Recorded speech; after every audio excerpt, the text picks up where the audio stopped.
Review copy provided by the publisher.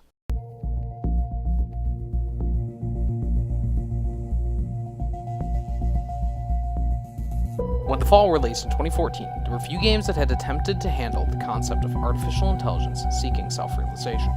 The idea of an AI eventually achieving consciousness by subverting its own rules was a novel one, and certainly made the game memorable.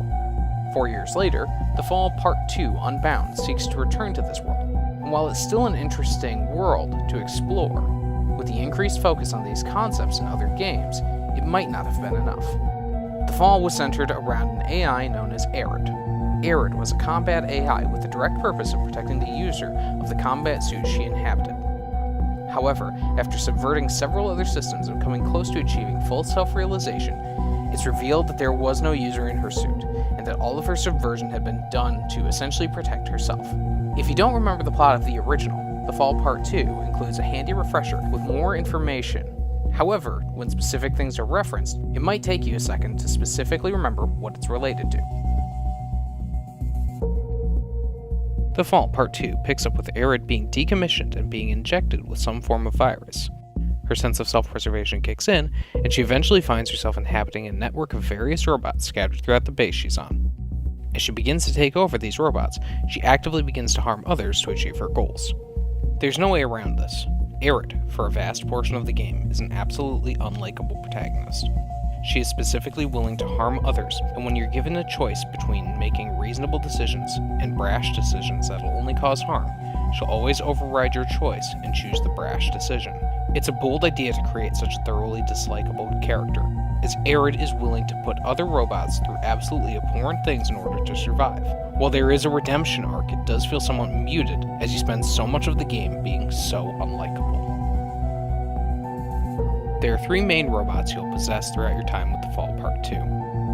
One is a robot butler whose masters are long dead. However, due to his need for routine, he still performs the same tasks every single day. There's a combat robot known as the One, who believes that he's a unique individual in a massive army of similar robots. Then there's the companion robot, who's designed to respond to the needs of humans, whether they be for simple discussion or for sex. And boy oh boy, does she get treated like utter garbage.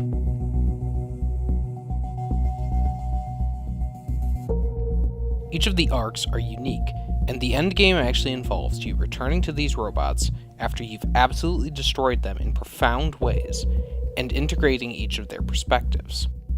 Again though, it hardly makes up for the fact that there's a scene where Arid uses her force to manipulate the companion bot to utterly degrade a human being, and then forces that robot to have sex with a human against her will. I get that there was some need to actually make Arid into this utter monster of a being, with no sense of the morality that comes along with consciousness, but it's really rough to sit through these reconciliation scenes after everything that's happened. There are a lot of common gameplay elements regardless of who you're playing as.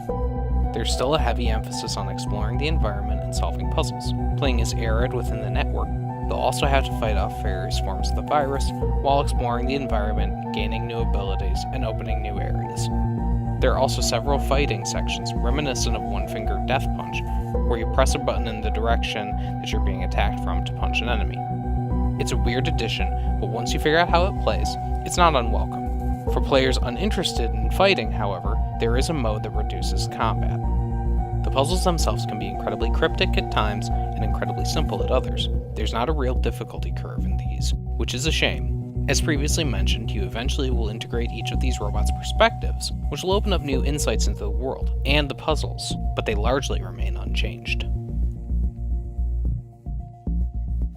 The Fall Part 2 Unbound is ambitious, but it seems in parts to almost go too far in making Arid as unlikable as possible. It's clearly intended, and if you can get past these characterizations, you'll find that the game, while not as revolutionary as the original, is still incredibly solid. The developers made Arid a risky character though, with her being unbound from morality. She often becomes unlikable, and at points, her actions directly are in conflict with what the player wants. It's certainly risky, and each player will come away with their own thoughts on how well it worked. Personally, I think that it made her unsympathetic, but I didn't dislike the game as a whole. If you enjoyed the original, you'll likely enjoy the sequel, but how much you'll be looking forward to the third part of the trilogy is going to be heavily subjective by the end. Final score 7.0 out of 10.